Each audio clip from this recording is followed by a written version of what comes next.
Stay with me till the end, because what happened in that hotel restaurant stunned every single person who witnessed it."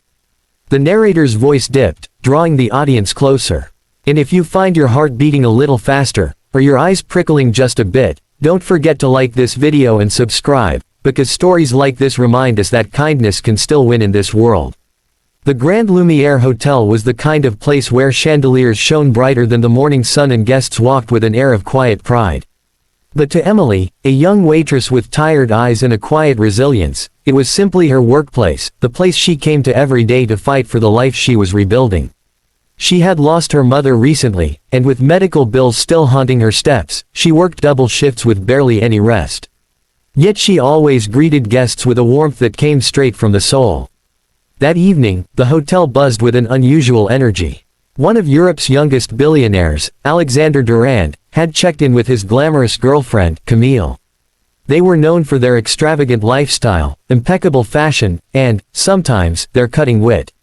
The staff had been warned to serve them with extra care. Emily approached their table with a soft smile. "Good evening, sir, ma'am. May I take your order?" Alexander's cold gaze flicked toward her. He said something quickly in French to Camille, his lips curling in a mocking smirk. Camille laughed behind a manicured hand. Other guests glanced over, sensing the sharpness in the air. Emily didn't understand French fluently. But she understood mockery. Her cheeks warmed, her fingers tightened around her notepad, but she held her smile. "Would you like a moment to decide?" she asked, her voice steady even as embarrassment curled inside her. Alexander leaned back, crossed his arms, and responded slowly in English. "We were just saying, isn't it adorable when people pretend to work in places far above their level?" Camille giggled again. She probably doesn't even know what half the things on the menu mean. The words pierced deeper than they expected.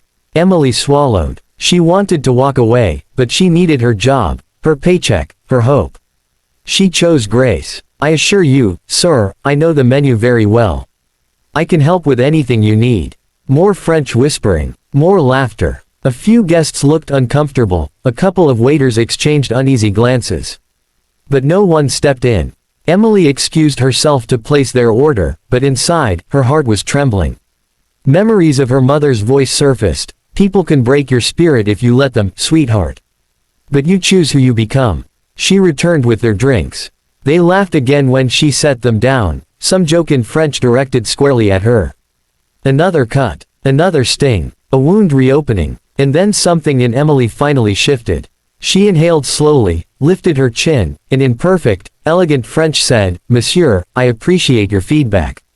But I'd prefer if you didn't insult me while I'm simply doing my job." The entire restaurant froze. Alexander's glass stopped midway to his lips. Camille's eyes widened. A fork clattered from another table.